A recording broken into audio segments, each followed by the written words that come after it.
Well, today is December 19th, 2009, and we're in cold winter time with the world going crazy with Christmas.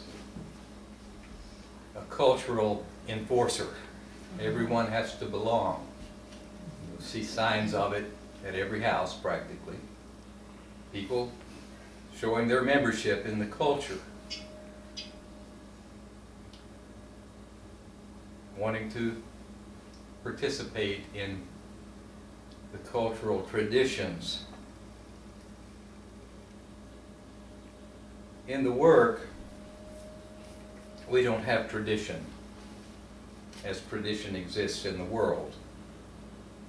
Some people try to make traditions out of the teaching, but this teaching is free from any cultural baggage. It doesn't belong to Christian culture, Eastern culture, Sufi culture. It doesn't belong to any particular human culture. And I think we need to keep in mind the difference and why that's important. We are not a tradition. This work is not a tradition the way other teachings are a tradition, following a line of ritual practices. This is outside. The work is special because it is not like cultural tradition.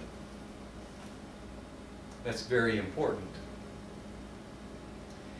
Because if it were, it would be a part of life. It would be a part of the world. And the work is apart from the way of the world.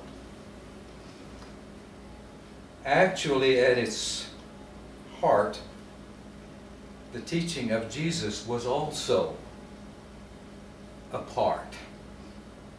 He was the greatest breaker of tradition of any teacher.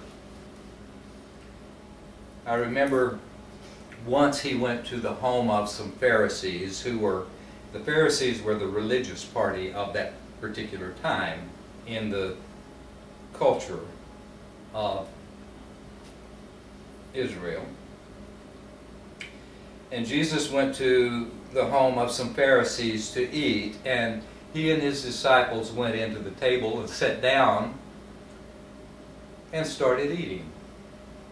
And the Pharisees were very offended because he didn't follow the tradition of the Jews, which was to wash hands before eating.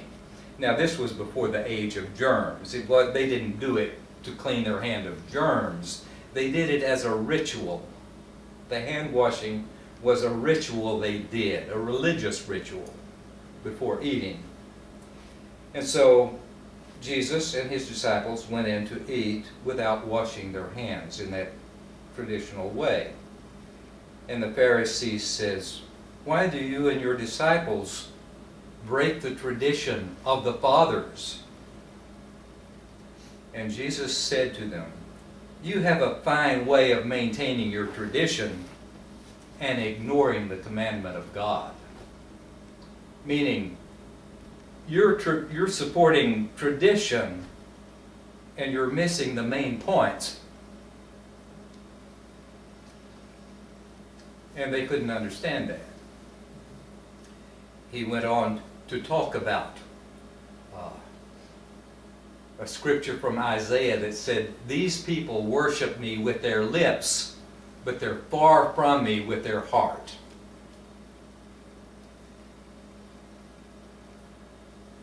Tradition is of the lips. It's not of the heart.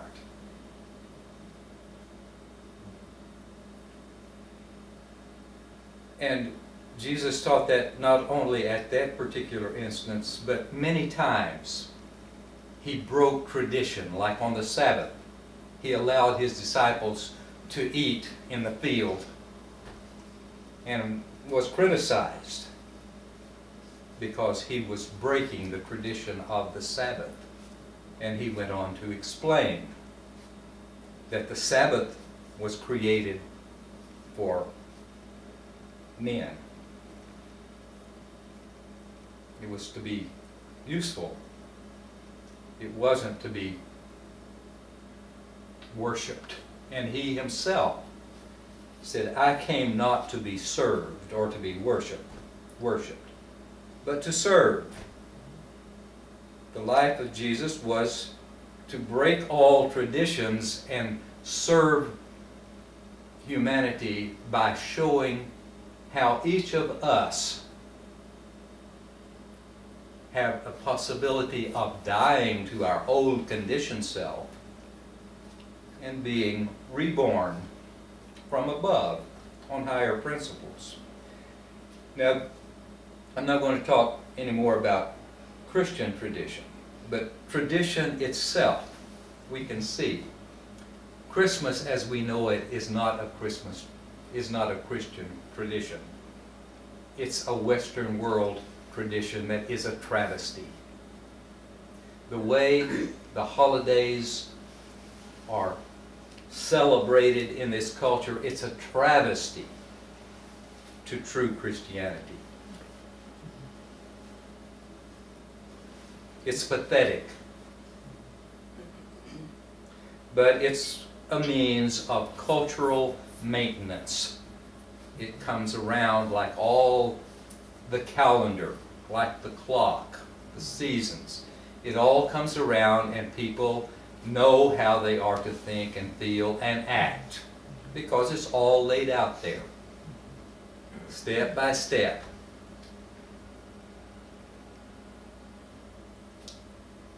We in the work have to break free from that structure. And we start by working on ourselves, by observing ourselves so that we can see how we have been affected in our life from the very beginning by these cultural conditioners. We're not free from our culture. We're a part of our culture. We're a product of our culture as we are in life.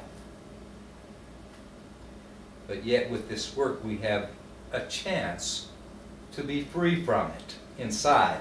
I'm not talking about outside. We're still going to live among people who celebrate Christmas and follow traditions, have their belief systems. That's the world. It's going to go on. We're in it. But we have an opportunity to not be of it. And that's the big thing.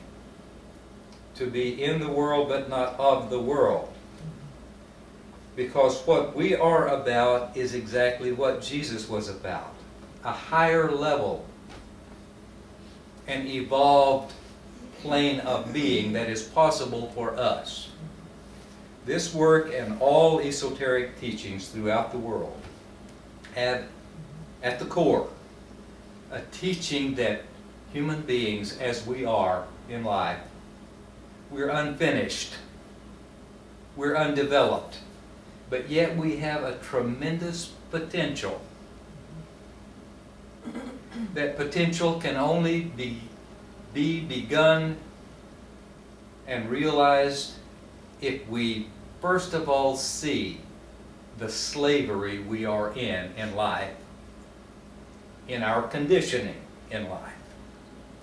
That's an absolutely necessary prerequisite to any growth, any change of being, is to first of all see our condition, see our mechanical life as it exists. That's why self-observation of an objective nature is the first teaching of this work.